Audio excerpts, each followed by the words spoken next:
Bonjour à tous de nouveau. Et ce que je vous propose, c'est qu'on va laisser se présenter les différents intervenants. On va commencer par Geoffrey Verdier. Bonjour, je pense que tu peux aller sur le slide suivant pour voir les titres de chacun.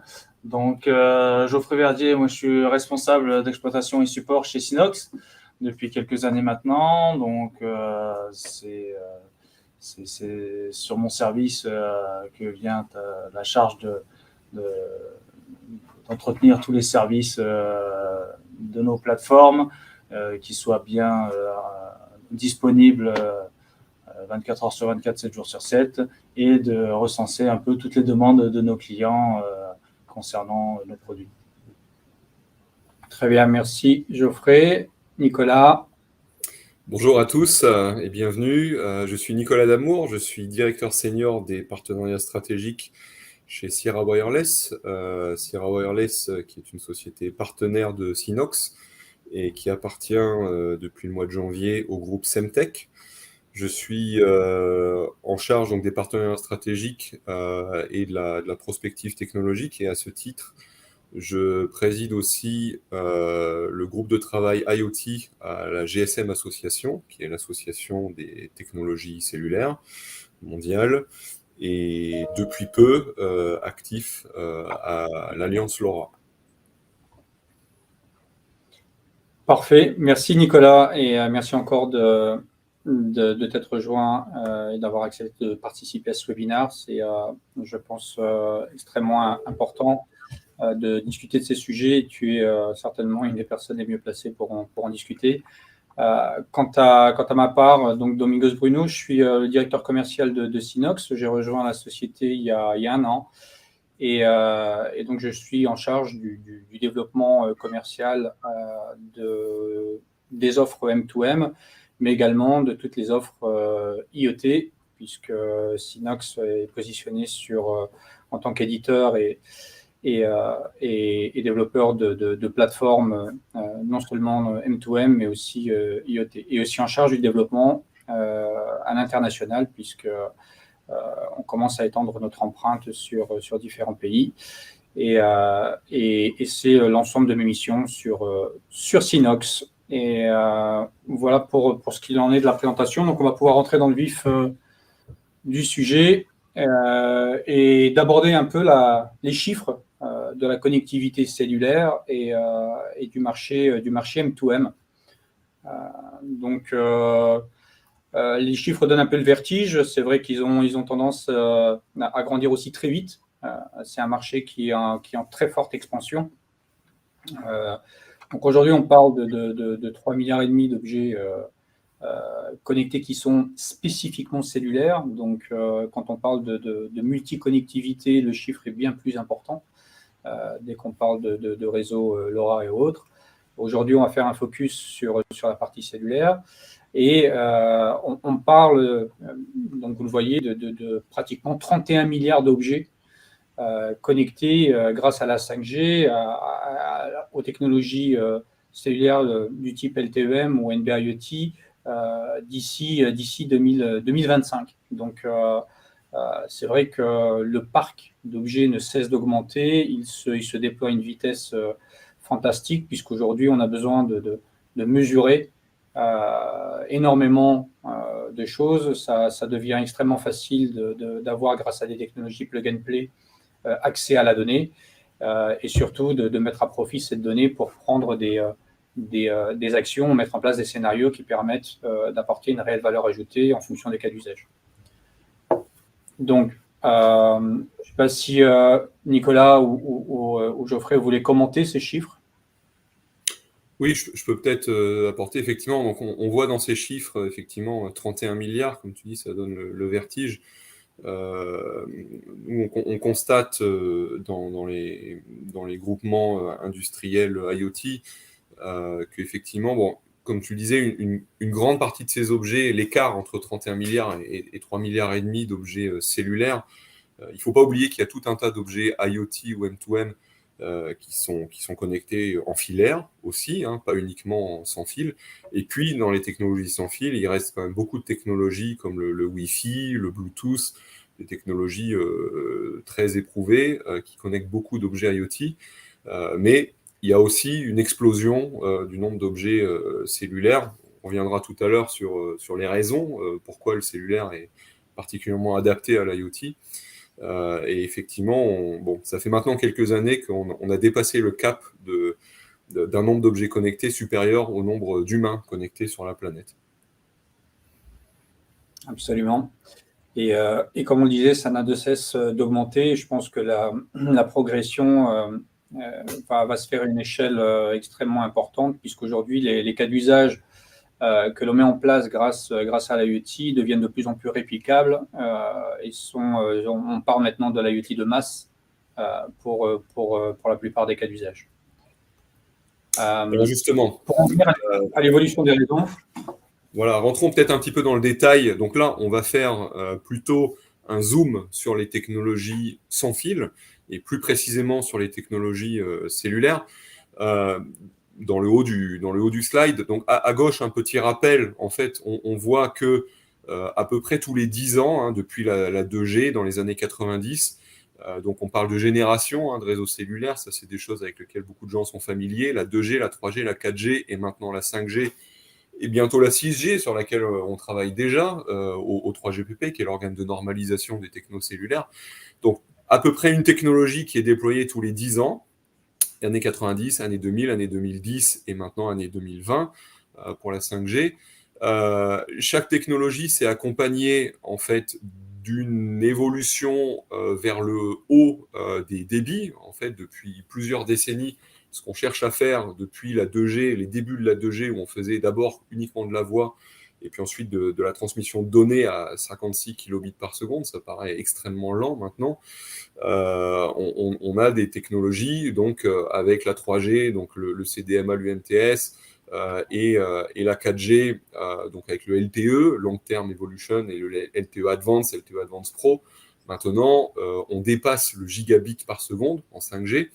Et donc, ce qu'on voit, c'est qu'à partir du tournant des années 2010, à peu près en même temps que la 4G est arrivée, il y a eu une prise de conscience sur le fait que les communications radio n'étaient pas uniquement une question de faible latence et de fort débit de données, mais qu'il y avait tout un tas d'objets, justement, qui avaient plutôt besoin de peu de masse de données, mais dont les besoins étaient des portées importantes, donc des couvertures importantes, et des économies d'énergie, donc des faibles consommations électriques. Et c'est là qu'on a vu apparaître, en bas du tableau, on voit donc les technos qu'on connaît assez bien en France, puisqu'elles ont été inventées en France, le Sigfox et le LoRaWAN, donc au tournant des années 2000, 2013, 2015, bon, ça a été tout un processus. Et puis, la réponse de l'écosystème cellulaire, d'une certaine façon, aussi, à ce besoin, qui a été donc le LTE-M, le LTE pour les machines. Je parlais de la 4G LTE, donc la LTE, LTE Advanced, LTE Advanced Pro a continué à chercher à avoir des vitesses élevées. Le LTE-M et le narrowband IoT, donc narrowband en anglais bande réduite, bande étroite, pour utiliser du spectre cellulaire, donc des technos cellulaires avec les mêmes besoins que ce à quoi le LoRa, le LoRaWAN et le Sigfox répondaient. Donc on a eu toutes ces technologies-là dans les années 2010, et puis on a eu en parallèle la 5G qui est arrivée. Et la 5G, donc vous voyez, la 5G, donc ce sont des technologies cellulaires, la 5G évidemment, la 5G avec différentes sous-variantes de la 5G. L'Union internationale des télécoms a défini 3 cas d'usage majeurs pour la 5G. Le premier, qui est le plus connu, qu'on abrège en EMBB pour Enhanced Mobile Broadband, sont tout simplement les téléphones 5G, en fait, et les tablettes, donc avec des vidéos, des cas d'usage très consumer, en fait, pas vraiment IoT. Et puis des cas vraiment plus IoT, donc le Massive IoT, dont Domingos a parlé à l'instant, donc avec vraiment un besoin d'avoir un nombre d'objets massivement connectés avec des besoins de consommation électrique réduite et des besoins de données réduits. Donc le Massive IoT, en fait, c'est l'évolution des technologies LTE-M et narrowband IoT compatibles avec la 5G. Donc ce sont toujours le LTE-M et le narrowband IoT aujourd'hui qui sont ces technologies Massive IoT 5G. Et puis, ce qui arrivera dans quelques années, ce qu'on appelle le Critical IoT, qui correspond plus à des cas d'usage de véhicules autonomes, qu'il s'agisse de drones, de voitures, bien sûr, connectées, d'avions autonomes éventuellement pour le transport de marchandises, voire de passagers, ou d'usines connectées. Aujourd'hui, on a beaucoup de robots connectés dans des usines modernes, on parle d'industrie 4.0. La collaboration entre ces robots à vitesse élevée et dans des conditions de sécurité optimales nécessite des caractéristiques importantes au niveau d'une très faible latence de communication inférieure à la milliseconde et aussi d'une très forte résilience du lien radio, puisqu'on n'imagine pas une voiture ne plus avoir de radio et ne pas pouvoir s'arrêter en cas de problème. Donc la 5G, c'est ces trois piliers-là, le MBB, le Massive IoT et le Critical IoT, et une évolution qu'on constate aussi, qui est l'arrivée en fait de ces technologies-là, que ce soit le Massive IoT ou le LoRa, sur le satellite, sur des liens satellites, pour couvrir en fait, puisque beaucoup de régions du monde aujourd'hui ne sont pas couvertes par des réseaux terrestres, que ce soit du LoRa, du Sigfox ou du cellulaire. Et donc, le 3GPP d'une part et la LoRa Alliance d'autre part ont défini des façons d'utiliser ces mêmes technos sur des liens satellitaires. Donc voilà, très rapidement, c'était très rapide, mais un petit peu l'évolution depuis 30 ans des technos sans fil pour supporter les cas d'usage IoT. Voilà. Donc, j'en profite pour dire, merci beaucoup Nicolas, j'en profite pour dire qu'il y a des gens qui commencent à poser des questions sur l'avenir des différents réseaux, notamment Alexandre, on y répondra à la fin. Ça sera un très bon point pour aussi discuter sur le devenir de certains de ces réseaux, notamment le LoRa, vis-à-vis du cellulaire. Si aujourd'hui, donc, après avoir vu l'ensemble des connectivités qui permettent de faire du M2M et de l'IoT, l'idée, c'est de se pencher un peu sur les critères qui définissent l'usage le plus adapté des connectivités. Donc, en fait, sur ces critères, nous en définissons 4 principaux. Ce ne sont pas les seuls, bien évidemment, mais ce sont ceux qui ont le plus de signification au moment de déterminer quelle est la connectivité que l'on va associer à un cas d'usage. Il convient de répéter qu'en fait, c'est le cas d'usage qui détermine la technologie, le type de connectivité, le type de structure que l'on va mettre autour et non pas l'inverse. Donc aujourd'hui, effectivement, la consommation d'énergie qui, je dirais, est un peu en relation avec le débit que l'on va souhaiter, c'est quelque chose qui est fondamental. Sur l'IoT, on a aujourd'hui une problématique de batterie. Les capteurs fonctionnent tous beaucoup essentiellement sur de la batterie dans les cas d'usage qui sont déployés. Et donc, la consommation d'énergie, c'est un critère qui est prédominant puisqu'il va déterminer la durabilité, la durée de vie de la batterie. Donc, ça, c'est un critère et c'est une contrainte qui est à prendre en compte. Bien évidemment, associé à ce critère-là, il y a le coût du réseau, c'est-à-dire le déploiement de l'infrastructure. Est-ce qu'on est sur des technologies plug and play qui sont très simples à implémenter, qui sont scalables, c'est-à-dire où on peut accompagner très facilement la montée en puissance sans avoir à surdimensionner une structure pour pouvoir répondre à des cas très simples avec peu d'objets et ensuite de passer à ce dont on parlait, l'IoT massif, où là, on aura besoin de monter très vite en puissance et comment on accompagne cette montée en puissance. La portée au niveau de la distance, bien évidemment, l'action qu'on va avoir en termes de distance de portée, est-ce que la connexion est stable, est-ce qu'on doit être sur, et ça on en parlera ensuite, sur un mono-opérateur, multi-opérateur, donc sur un réseau cellulaire, ça a son importance. Avec les zones blanches, il en reste encore, de moins en moins, mais il en reste encore. Et ça rejoint un peu le côté couverture réseau, c'est-à-dire comment on est capable de s'assurer d'avoir avec une seule connectivité une réponse à la totalité de nos besoins, ou est-ce qu'il va falloir aller sur une connectivité qui va permettre du backup, soit sur des opérateurs différents, soit sur d'autres types de connectivité, comme le disait Nicolas, on voit maintenant qu'on glisse de plus en plus vers la multiconnectivité, notamment du satellitaire sur des zones ou des cas d'usage qui est le transport multimodal, par exemple, où on va avoir besoin en pleine mer d'avoir une connectivité satellitaire pour pouvoir remonter de la donnée. Je ne sais pas si, Geoffrey, il y a des choses que tu veux ajouter là-dessus en termes de critères de choix. Non, mais je pense que tu as déjà dit l'essentiel par rapport aux différents critères. Hein. Effectivement, chaque cas d'usage va avoir ses critères, si l'objet bouge ou pas, s'il a besoin d'être alimenté sur batterie ou avoir un fort débit si c'est de la vidéo. Effectivement, toutes ces contraintes jouent par rapport à ces critères. Très bien. Donc, de façon un peu plus large, ce qui est intéressant de regarder, c'est chaque réseau va avoir ses avantages et ses inconvénients, ou disons va répondre à un certain type de contraintes et pas à d'autres.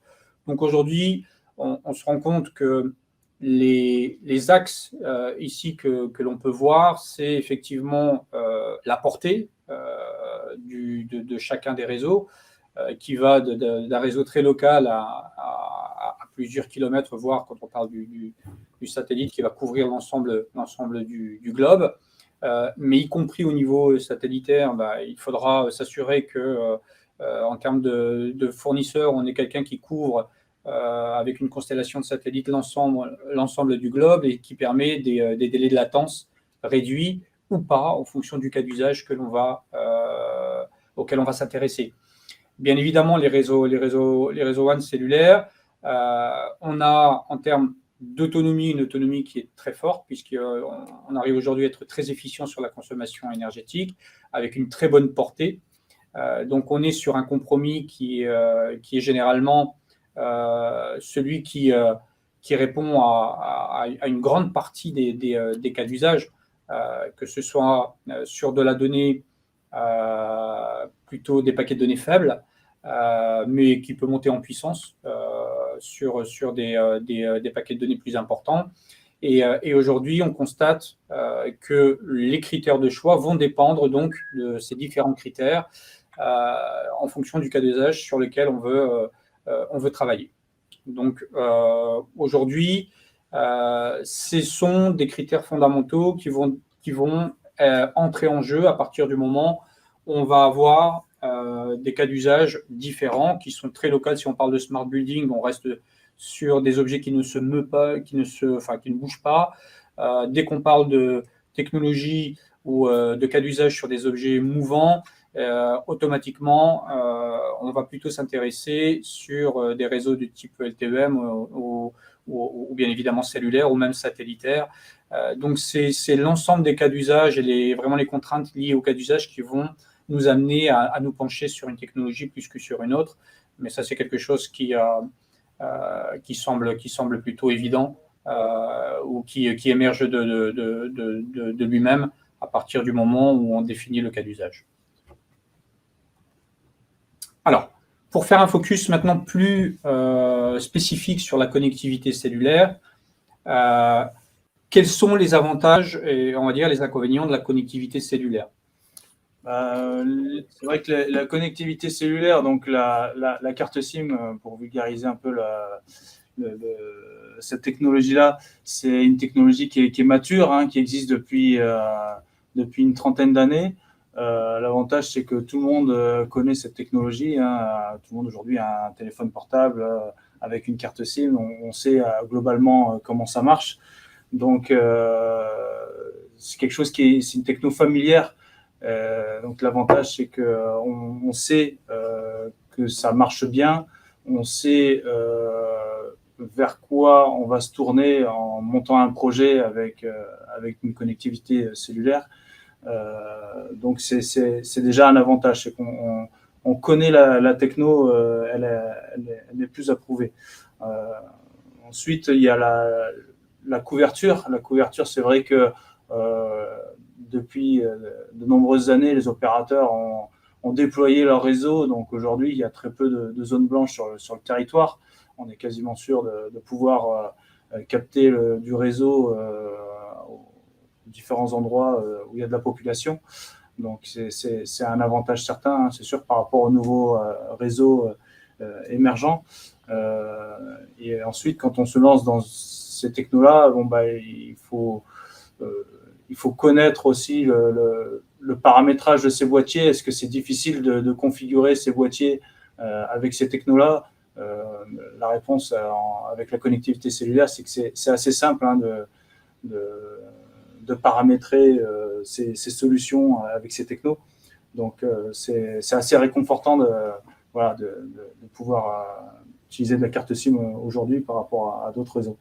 Au niveau sécurité, on connaît le code PIN, on sait aussi ajouter des identifiants sur des paramétrages d'APN pour l'utilisation de la data en cellulaire. Donc, il y a aussi une couche de sécurité qui est maîtrisée côté utilisateur et qui rassure.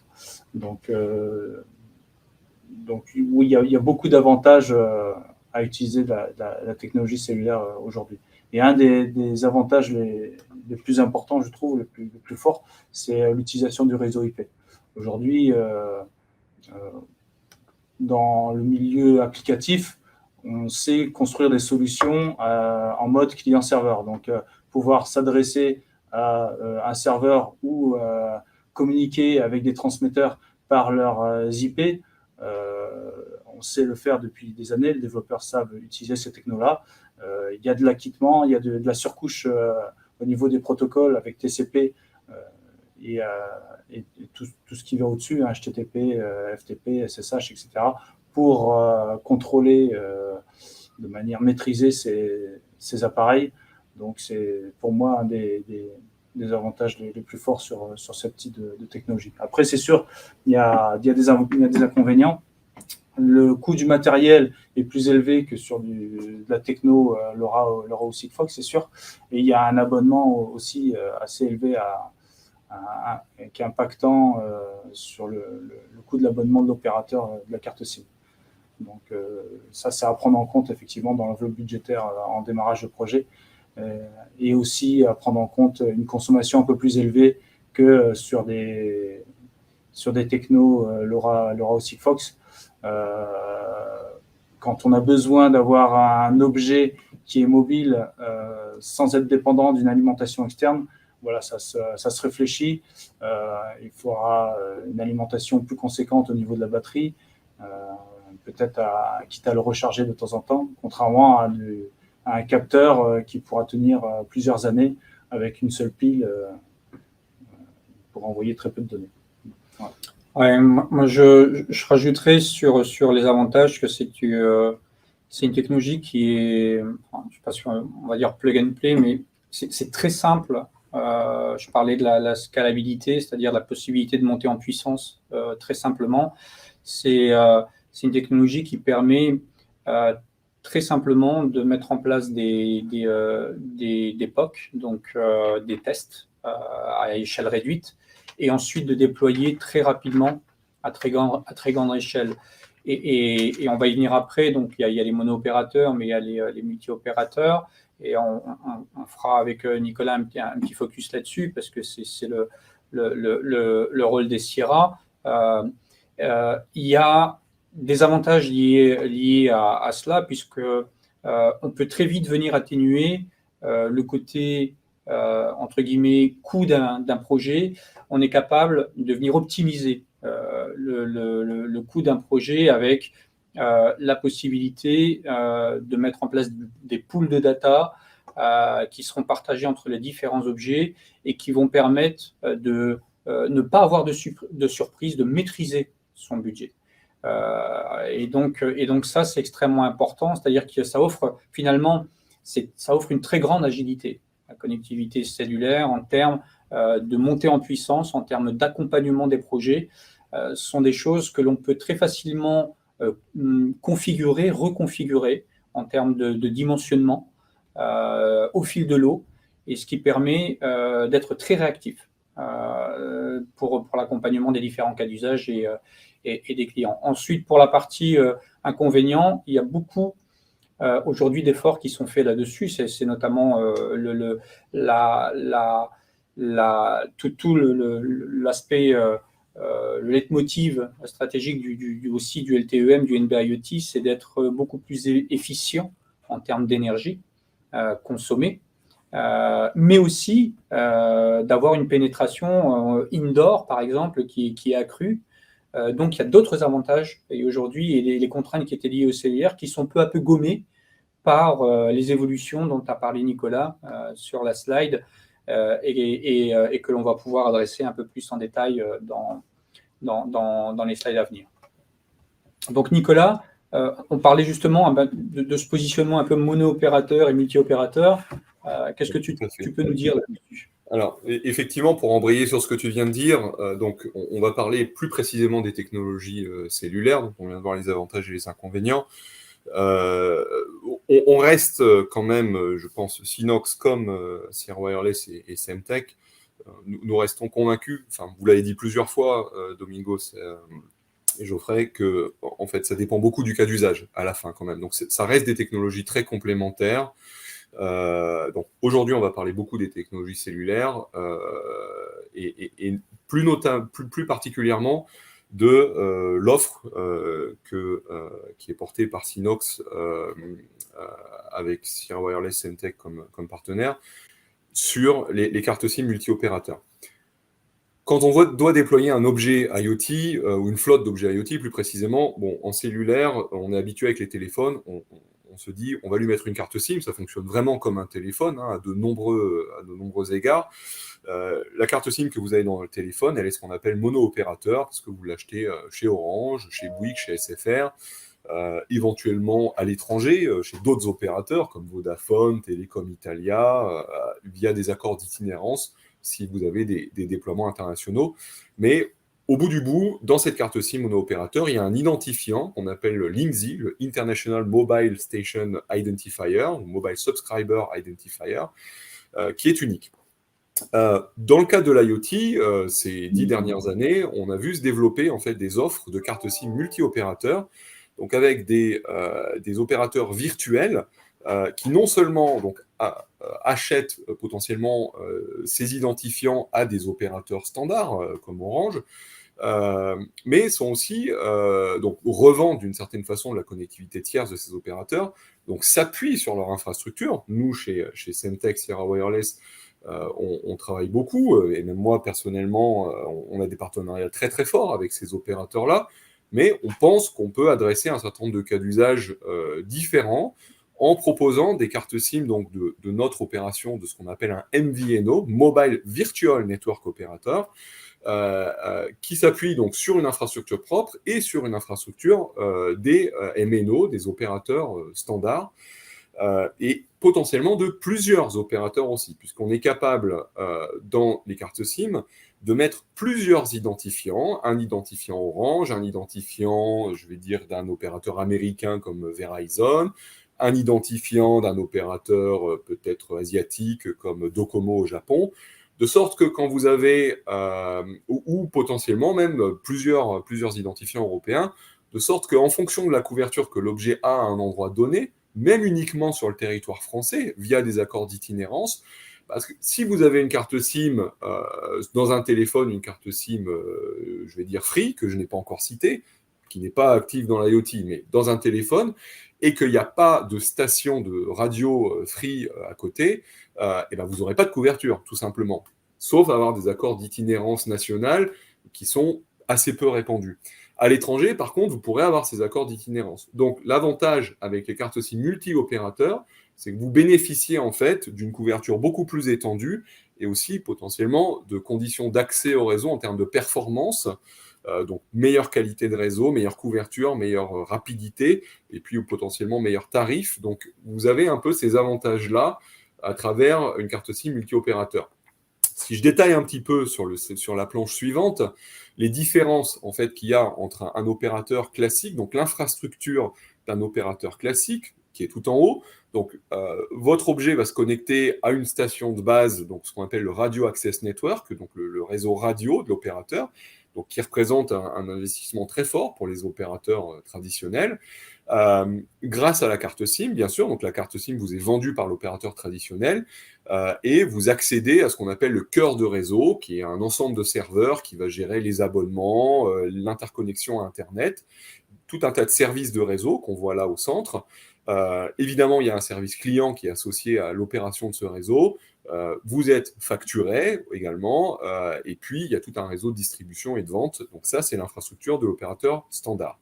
Et puis les MVNO, il y en a deux sortes. Les premiers MVNO qui sont apparus, c'était ceux qui sont en bas, ce qu'on appelle les light MVNO, qui en fait, comme je le disais, s'appuient sur des SIM. Je vais prendre un exemple. Si vous prenez en France La Poste Mobile, par exemple, La Poste Mobile, en fait, est un opérateur MVNO léger, light, puisqu'en fait, ils revendent des cartes SIM, en l'occurrence de l'infrastructure Bouygues, qui ont un petit logo La Poste, mais qui en fait ont tout d'une carte SIM Bouygues à l'intérieur. Donc c'est le cœur de réseau Bouygues, c'est le réseau radio Bouygues, c'est tout pareil. Par contre, ils vendent des services associés, la facturation, elle est faite par La Poste, et la distribution, elle est faite par La Poste.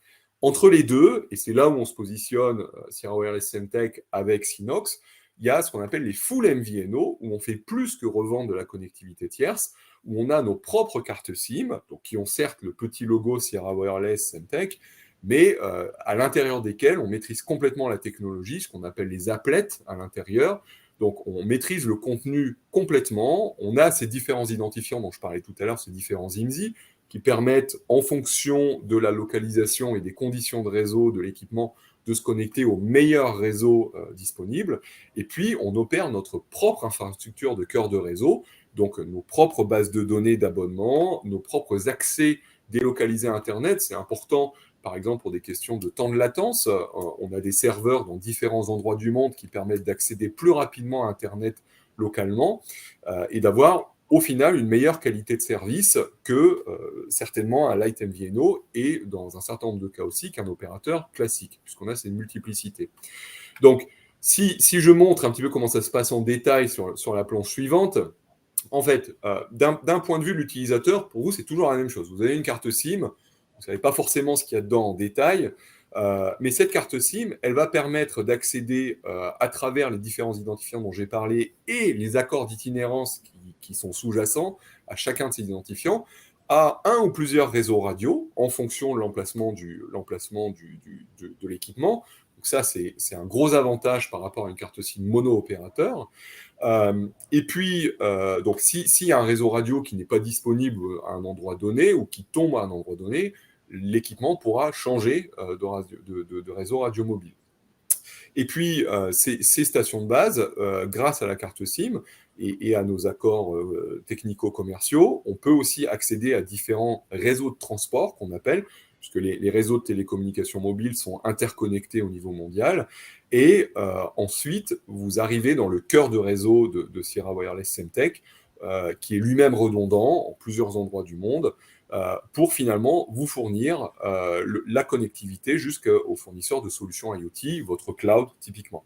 Donc ça permet en fait d'avoir un chemin extrêmement résilient, c'est ça qui est très très important, dans un nombre de pays avec un nombre d'opérateurs, vous le voyez sur la planche, donc dans plus de 160 pays dans le monde, mais c'est très intéressant, y compris pour des déploiements uniquement nationaux, et avec plus de 600 opérateurs cibles dans le monde. Voilà, donc c'est un aperçu très rapide, mais l'idée, c'est vraiment, avec une carte SIM multi-opérateur, d'un full MVNO, vous avez une qualité de service qui est plus résiliente, qui est donc meilleure que ce que vous pouvez avoir avec une carte SIM simple, classique, entre guillemets. Voilà. Je vais en profiter du coup, puisque ça fait quelques planches que je parle de Sierra Wireless Semtech. Certains clients, certains partenaires de Sinox et de Sierra Wireless nous connaissent déjà sans aucun doute. Ça fait quelques mois en fait, on a eu un événement majeur pour la société Sierra Wireless, donc je prends l'occasion d'en parler très rapidement. Sierra Wireless a été racheté en janvier dernier donc par Semtech, ce qui, je tiens à rassurer les clients actuels et futurs, n'a pas d'impact sur les services et sur les produits qu'on propose au marché aux clients. Semtech comme Sierra sont des sociétés qui sont très anciennes dans le domaine de l'électronique, des semi-conducteurs et de l'Internet des objets, de ce qu'on appelait le M2M. En janvier, Semtech, qui faisait à peu près la même taille que Sierra Wireless, qui est une société californienne et qui est l'inventeur, en fait, Semtech avait racheté la société Cycleo, qui avait inventé la technologie LoRa. Donc, Semtech a racheté Sierra Wireless, qui était une société canadienne. Et donc, depuis janvier, nous opérons sous le nom de Semtech, ou bien, vous voyez en haut le logo Sierra Wireless et Semtech Company, pour délivrer des services IoT. Alors, on continue à avoir des lignes de produits dans la fibre optique et sur les capteurs de proximité et la protection électrostatique, qui étaient des lignes de produits Semtech qu'on continue d'opérer à droite de la planche, mais sur les deux lignes de produits de gauche, donc à la fois sur le hardware, Sierra Wireless, Semtech, nous continuons à offrir des modules cellulaires et des chipsets LoRa comme avant. Et puis sur les services, nous continuons à opérer ce service cellulaire dont on a beaucoup parlé, et puis les services LoRa également, qui font partie du portefeuille Semtech. Donc on a un peu les deux casquettes, et c'est pour ça que j'insistais sur le fait que vous le voyez aussi dans les faits, hein, la transaction c'était 1,2 milliard de dollars. Ça montre un petit peu le niveau de conviction de Sierra Wireless comme de Semtech que les technologies cellulaires pour l'IoT, comme les technologies LoRaWAN, sont tout à fait pertinentes et complémentaires pour le long terme. Voilà. Donc je m'arrête ici et je vous rends la main, Domingos et Geoffrey, pour peut-être parler de comment sécuriser la connectivité cellulaire. Absolument, merci Nicolas. Et effectivement, l'un des grands avantages de la connectivité cellulaire, c'est qu'elle permet d'ajouter une couche de sécurité qui peut se révéler extrêmement importante, puisque aujourd'hui, on entend parler souvent de problématiques d'intégrité en termes de sécurité des objets connectés. Et quand on déploie maintenant ces objets au sein d'entreprises, au sein du cœur de l'activité, que ce soit dans l'industrie, sur les chaînes de production, dans les bureaux, si on vient connecter ces objets au même réseau que celui de l'entreprise, on peut très vite se retrouver dans des situations un peu compliquées, puisque par l'intermédiaire de ces objets-là, on peut créer des brèches et qui permettent d'attaquer le cœur de l'activité de l'entreprise directement et d'avoir des conséquences assez désastreuses. Donc la partie sécuritaire, c'est extrêmement important et on a plusieurs outils, notamment au sein de Synox, pour permettre de sécuriser la connectivité cellulaire. Et Geoffrey va pouvoir vous en parler un peu plus en détail. Tout à fait, merci Domingos. C'est vrai que je vais revenir sur ce qu'est un APN. Il y a différents types d'APN qui existent aujourd'hui, proposés par les opérateurs. Donc, je vais revenir sur ce qu'est vraiment un APN et à quoi ça sert.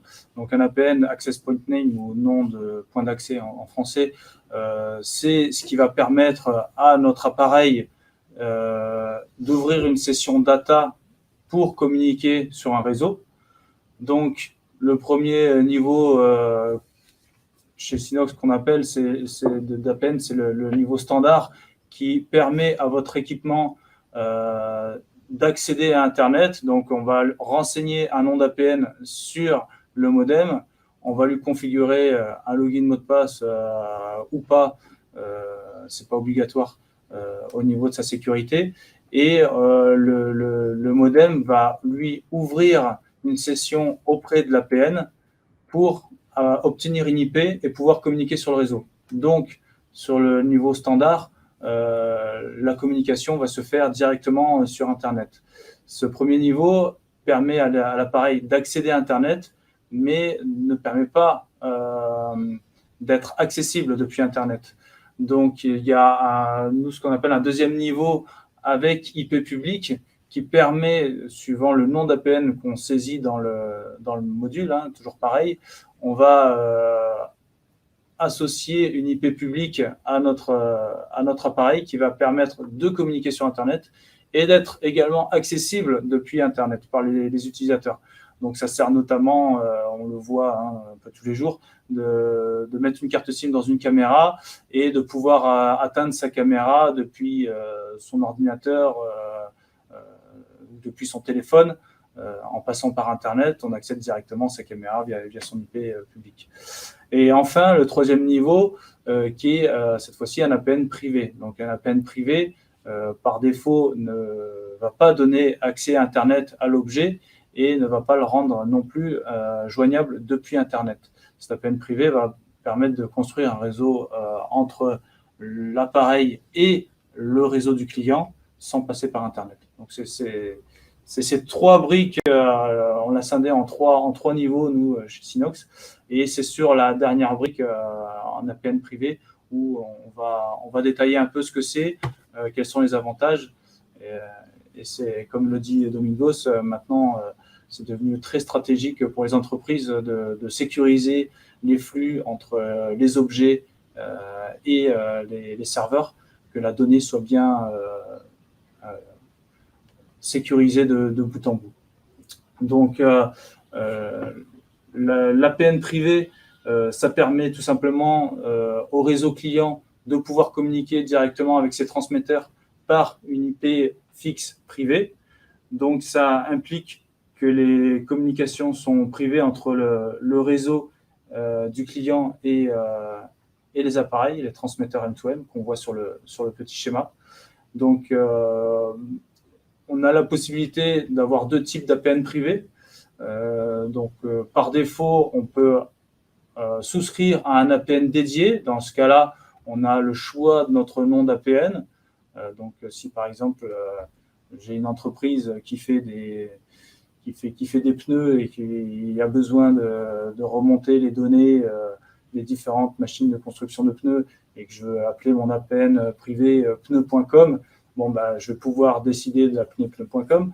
Ensuite, je vais pouvoir décider sur quel réseau IP je vais adresser mes objets. Donc, je vais être propriétaire de ce sous-réseau et je vais pouvoir l'interconnecter avec mon réseau privé de serveurs applicatifs au moyen d'un tunnel IPsec entre le réseau du client et le réseau Synox. Donc là, on va être maître des flux qui vont transiter entre le réseau du client et les objets. Et on va même pouvoir ajouter, si besoin, du filtrage ou de la sécurité supplémentaire. Donc, alors, je reviens sur le slide précédent. On a aussi une autre possibilité de souscrire à un APN privé si on n'a pas les moyens, parce que l'enveloppe budgétaire est peut-être aussi non négligeable concernant la souscription d'un APN dédié, on peut aussi souscrire à l'APN mutualisé de Synox, qui est un APN privé également, sur lequel on choisira pour vous le nom d'APN à utiliser et on vous dédiera aussi un sous-réseau qui sera imposé pour l'adressage de vos objets. Donc là, vous pouvez aussi vous raccorder à notre réseau en IPsec. On a le moyen aussi de vous fournir des petits accès nomades VPN pour que vous puissiez accéder à vos transmetteurs depuis vos téléphones, depuis vos ordinateurs ou depuis vos serveurs tout simplement par cet accès nomade en VPN. Donc il y a aussi cette possibilité-là qui permet, si jamais on n'a pas beaucoup d'objets à connecter, peut-être pas non plus obligé de construire un APN dédié pour simplement connecter quelques objets. Voilà, il y a des solutions aussi avec un APN privé mutualisé de pouvoir autant bien sécuriser les flux. Voilà. Très bien. Donc là, c'est un petit résumé des avantages d'un APN privé. Effectivement, on va pouvoir accéder à distance. Donc là, je parlais de caméra tout à l'heure en IP public. Bah là, on va pouvoir accéder à notre caméra via IP privé, tout simplement avec notre accès VPN, et pouvoir la contrôler à distance sans passer par Internet, sans que tout le monde puisse y accéder depuis Internet. Donc ça, c'est un des gros avantages. On va sécuriser du coup le transfert de la donnée entre les appareils et les serveurs des clients. Et on va pouvoir aussi simplifier le déploiement à grande échelle sur un APN dédié de tous nos objets de manière sécurisée. Donc c'est vraiment un gros avantage aujourd'hui qui est l'APN privé par rapport aux APN standards. Je rajoute aussi une petite remarque sur le deuxième niveau d'APN qui permet d'obtenir une IP publique. Ça, aujourd'hui, c'est vrai que beaucoup de clients nous le demandent parce que c'est facile à déployer. Seulement, c'est extrêmement... on va dire qu'on ne le recommande pas, tout simplement parce que votre objet il va être exposé sur Internet. Donc, à un moment donné, il va y avoir des bots ou des pirates qui vont pouvoir accéder à votre objet, peut-être pas pénétrer à l'intérieur parce que vous l'aurez bien sécurisé, mais ils vont provoquer de la charge sur l'objet, ils vont générer du trafic et ça va se ressentir sur la surconsommation de votre objet au niveau consommation et peut-être en déni de service si jamais l'appareil est sollicité et n'est pas préparé à ça. Donc ça, c'est un des moyens simples de répondre à ce besoin-là, c'est de passer en APN privé. Merci, Geoffrey. Effectivement, donc on voit en résumé qu'avec la conjonction de la connectivité cellulaire et cette couche de sécuritaire, on permet au travers de différentes options, puisque c'est aussi ce que permet la connectivité et les différentes offres de services, c'est de s'adapter au cas d'usage. S'il est critique en termes de sécurité, d'aller sur un niveau de sécurité le plus élevé, à un niveau de sécurité peut-être moindre, si le cas d'usage ne revêt pas une criticité fondamentale. Et c'est vrai qu'en fait, la gestion de la connectivité en général et de la connectivité cellulaire, c'est aussi ce que permet de faire une plateforme telle que l'édite Sinox, la plateforme SOM2M, IoT.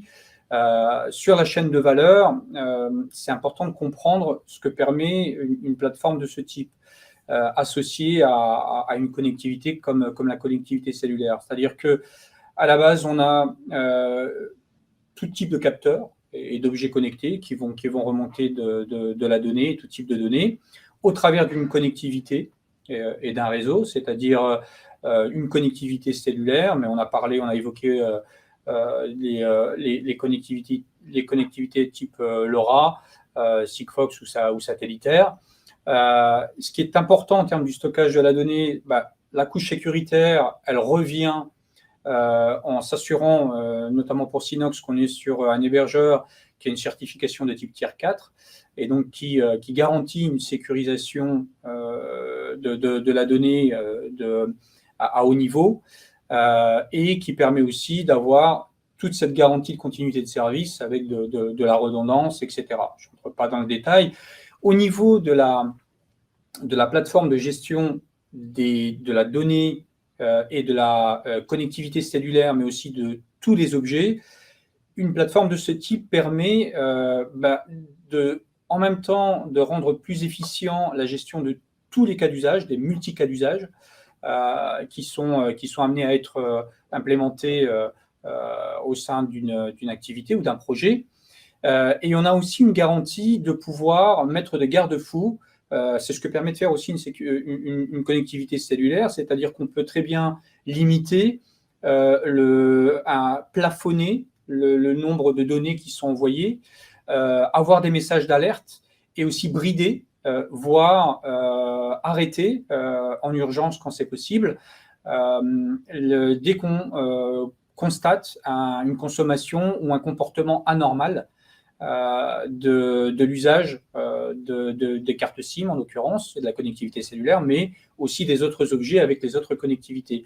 Et ça, c'est extrêmement important, puisqu'en fait, une plateforme de ce type vous permet d'avoir une maîtrise totale de votre environnement et de la consommation qui est faite et du comportement de vos objets. Donc, vous pouvez le faire de façon préventive, comme je l'ai dit, avec des alertes qui viennent vous indiquer quel est le comportement et quelle est la trajectoire de consommation que vous allez avoir avec la consommation qui se présente de vos objets. et si vous allez être en dépassement ou pas, et vous pouvez donc brider si vous êtes en mesure de le faire. Et ensuite, vous avez des plateformes de visualisation, comme peut l'être SoDataVis, qui est édité par Synox, mais tous ces flux de données peuvent être envoyés sur des applications tierces, qu'elles soient mobiles, qu'elles soient sur PC, qu'elles soient de tout type, métier ou généralistes. Donc, ça, c'est ce que permettent de faire ces plateformes. Et comme vous le voyez en bas de la slide, vous avez la couche sécuritaire qui accompagne tout au long de ces différentes étapes ou maillons de la chaîne de l'IoT, la partie sécuritaire, donc qui va intervenir soit précisément sur la connectivité, soit sur la transmission des données, soit sur l'hébergement de ces données ou la restitution de ces données, donc qui va contrôler et sécuriser l'ensemble des flux. Et c'est toute cette offre que l'on peut mettre en musique, si je peux dire, soit sur une partie des pièces que vous voyez là, du puzzle, soit sur l'ensemble de ces parties-là.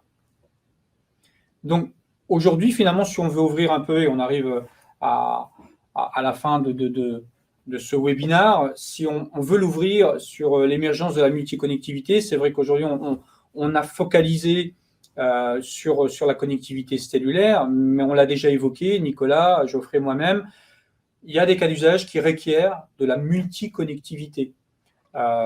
Et on a besoin de s'assurer que la connectivité principale que l'on va implémenter va pouvoir ouvrir des passerelles sur des connectivités complémentaires qui vont nous permettre de continuer de pouvoir avoir la visibilité ou d'avoir la remontée de données qui est nécessaire pour gérer nos cas d'usage. Et là-dessus, Nicolas, tu parlais beaucoup de la connectivité satellitaire, par exemple, donc la complémentarité entre le cellulaire et le satellitaire. Est-ce qu'il y a des choses sur lesquelles Semtech travaille plus précisément là-dessus? Oui, bah, tout à fait. Donc, je l'ai évoqué un peu tout à l'heure. Donc, chez Semtech, on travaille à la fois sur le volet cellulaire et sur le volet satellitaire. Très rapidement, au sein du 3GPP, les générations de technologies cellulaires, on appelle ça des releases au 3GPP. Donc, la release 15 et la première release de 5G.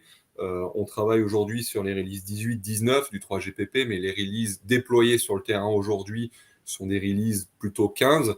Dans la release 17 du 3GPP, qui est déjà très largement définie, il a été défini comment des équipements narrowband IoT peuvent utiliser la techno narrowband IoT pour utiliser des liens satellitaires. Aujourd'hui, on a déjà des modules Sierra Wireless qui permettent de faire ça.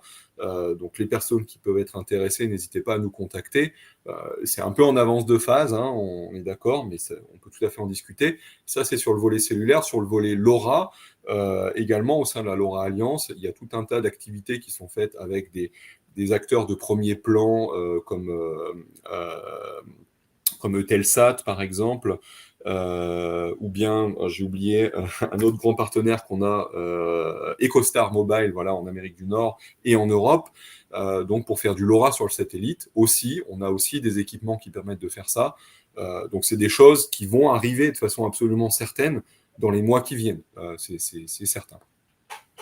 Et Nicolas, on a beaucoup abordé donc la remontée de données au travers de la connectivité cellulaire, mais c'est vrai qu'il y a beaucoup de cas d'usage utilisent encore le SMS ou la voix.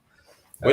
On voit aussi que là-dessus, il y a d'énormes évolutions qui sont en train d'arriver, qui sont déjà une réalité, hein, mais qui vont se déployer de façon beaucoup plus, qui vont se démocratiser, notamment le VoLTE. Est-ce que tu peux nous en dire un mot ? Tout à fait. Alors le VoLTE, donc c'est l'abréviation d'une technologie qui veut dire donc Voice over LTE. En 5G, ça s'appelle VoNR, donc VoNR pour Voice over NR. NR, c'est New Radio, c'est la radio de la 5G. Donc, en fait, ça permet tout simplement, dans des cas d'usage comme des centrales d'alarme, des centrales de maintien à domicile de personnes dépendantes, un peu dépendantes, ou bien des cabines d'ascenseur. Donc, dans des cas, je veux dire, marginaux, où en général, on fait plutôt de la remontée de données, mais parfois, on veut avoir un lien voix. Donc, ces choses-là, en fait, sont des choses qui, ces technologies-là ont été déployées donc, sur la LTE pour la VoLTE. sur la 5G pour le Voice over NR. C'est des choses, vous pouvez le voir parfois sur les smartphones, parfois on peut voir VoLTE, donc certains téléphones sont disponibles avec ça. Donc ça, c'est des choses que l'écosystème cellulaire met à disposition. C'est des choses qui sont en cours. Dans le cadre de l'extinction des réseaux 2G, 3G, ça a été particulièrement important parce qu'on veut que le service voix, bien sûr, continue à fonctionner correctement à la fois sur les réseaux nationaux, mais aussi en itinérance à l'étranger, sur les réseaux LTE 4G et sur les réseaux 5G. Donc c'est des choses, si votre cas d'usage demande de la voix, je pense que c'est un point à garder en tête et à demander à vos fournisseurs de services potentiels. Donc c'est des choses que Sinox, en partenariat avec Sierra Wireless Semtech, est capable de fournir. Donc c'est des choses importantes. Effectivement, il y a des cas d'usage, les messages aussi, donc tu parlais des SMS. Donc on part toujours du cas d'usage. C'est très très important. Donc gardez en tête toujours vos services. Et j'en profite pour dire un petit mot, puisque je parlais à l'instant de l'extinction des réseaux 2G, 3G. N'ayez pas peur de déployer, puisque j'ai montré tout à l'heure l'évolution des réseaux, sur le cellulaire. Certes, le LTE-M et le Narrowband IoT sont des technologies 4G, et puis on pourrait se dire, mais quand est-ce que la 4G va s'éteindre? Puisque légitimement, aujourd'hui, on dit, mais il faut migrer vos équipements 2G, 3G vers de la 4G, voire de la 5G. Je voudrais rassurer beaucoup de gens là-dessus. Le 3GPP a beaucoup travaillé à ce sujet en amont, lorsque la 5G a été définie. Et dans la 5G, il y a une fonctionnalité qui s'appelle le partage dynamique de spectre, également appelé DSS pour Dynamic Spectrum Sharing en anglais, qui permet en fait à des stations de base d'allouer dynamiquement de la radio à des équipements 4G ou à des équipements 5G dans les mêmes bandes de fréquences. Donc, ce qui ne forcera pas les opérateurs à ce qu'on appelle décommissionner ou refarmer, réattribuer du spectre 4G pour de la 5G.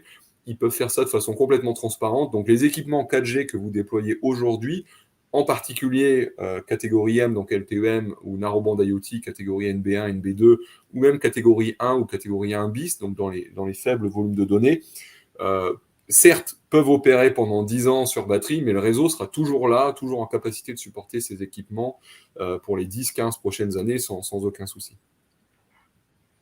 Parfait, merci Nicolas. Et on va pouvoir maintenant passer aux questions-réponses. Et avant de passer aux questions-réponses, je voulais vous dire qu'il y a une petite enquête que l'on va vous mettre à disposition. Si vous pouviez prendre une minute pour y répondre et notamment nous faire un retour sur le webinaire, ça nous aiderait beaucoup en termes d'amélioration et aussi de sujets que vous voulez potentiellement voir abordés dans des futurs webinaires ou des focus plus particuliers. Merci beaucoup de prendre le temps d'y répondre.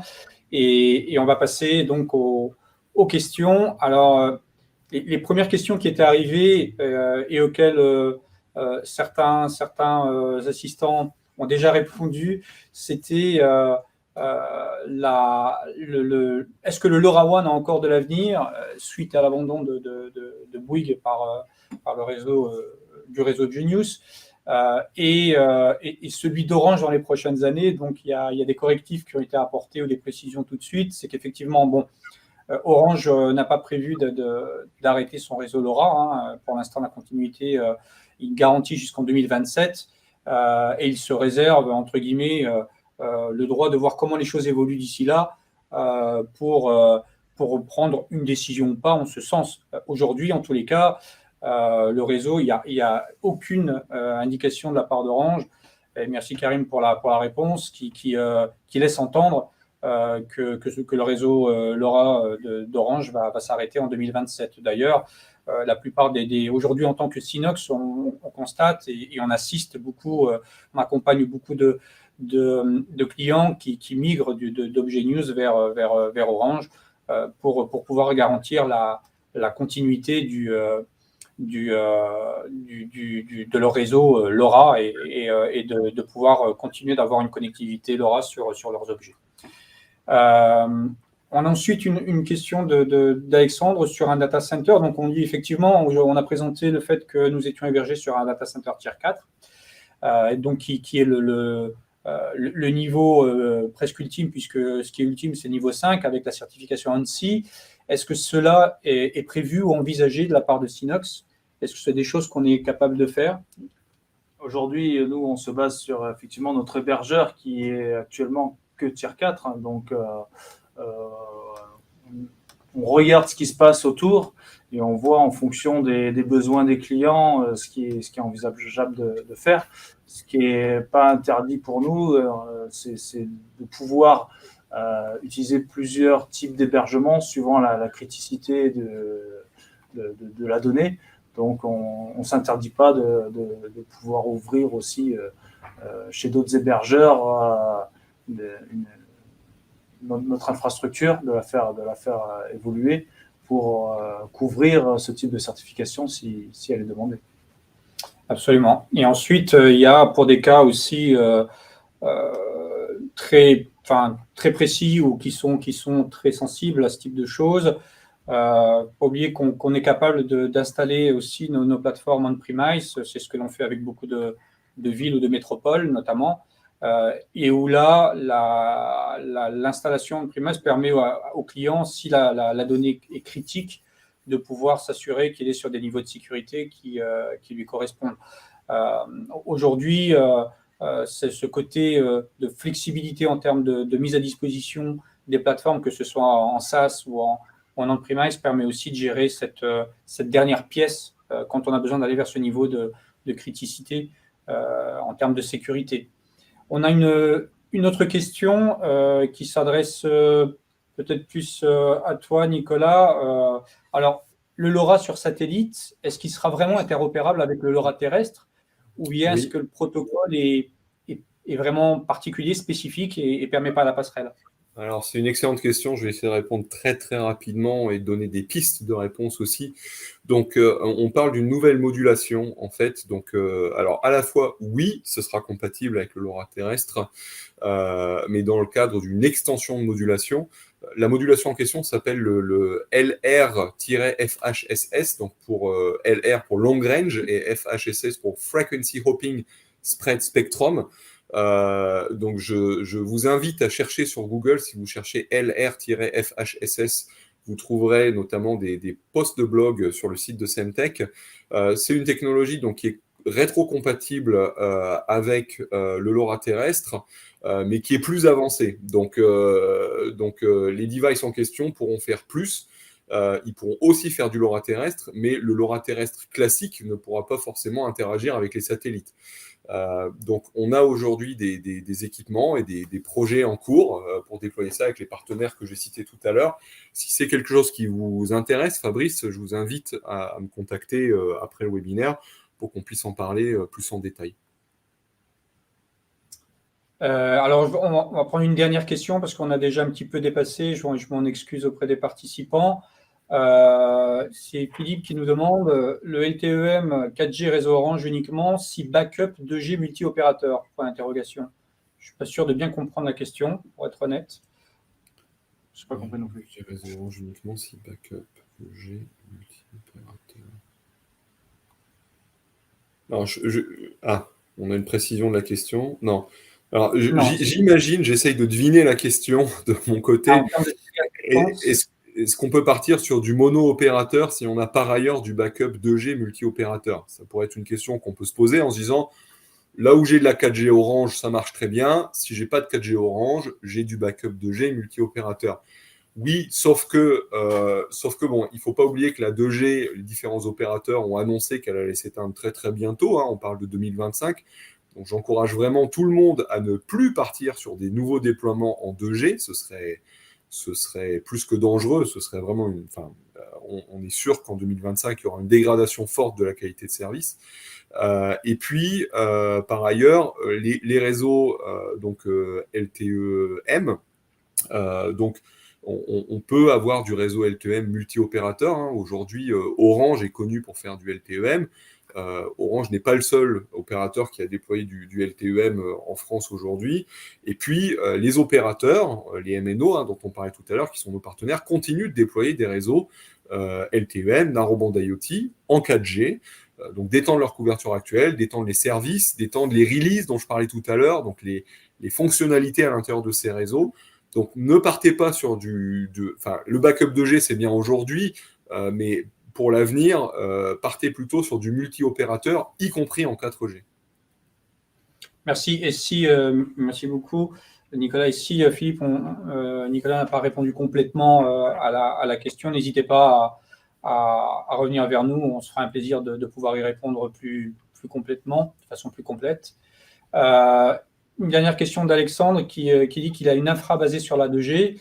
Et avec la disparition de ce réseau, il doit faire évoluer naturellement son architecture. Est-ce qu'il y a des solutions à moindre coût sans devoir tout changer? Il donne une piste, Engie le fait, il croit, avec des boîtiers IP. Je dirais, c'est dur de répondre. Il y a quelques informations, mais je pense qu'il faut vraiment regarder votre infrastructure, votre cas d'usage. J'ai peur que, à moindre coût, on peut rechercher un coût réduit, sans aucun doute. Mais le mieux, c'est de partir de votre situation et qu'on en discute offline, soit avec Synox, évidemment, soit en partenariat avec Semtech Sierra, pour voir qu'est-ce qui sera le plus adapté pour vous. Peut-être qu'Alexandre fait allusion à des boîtiers qui se connecteraient ou en 2G ou en Ethernet. Vu que la 2G va s'arrêter, la solution rapide mais coûteuse serait de mettre un routeur 4G branché en Ethernet sur le boîtier pour continuer l'envoi des informations des boîtiers. C'est vrai que c'est une solution facile mais coûteuse, donc peut-être pas à recommander sur un moyen long terme, quoi. Très bien, mais en tous les cas, on va s'arrêter là. Je pense qu'on a un peu débordé. Encore une fois, mes excuses pour ce petit temps de rallonge. Merci beaucoup à tous d'avoir participé à ce webinaire. Merci Nicolas pour ton intervention. Merci Geoffrey. Et je vous dis à bientôt pour un prochain webinaire. Et n'hésitez pas, si vous avez des questions auxquelles on n'a pas répondu ou que vous n'avez pas pris le temps de poser, n'hésitez pas à nous les poser en off. On se fera un plaisir d'y répondre avec Nicolas et nous-mêmes. Merci beaucoup. Très bonne journée à vous. Au revoir. Bonne journée. Au revoir.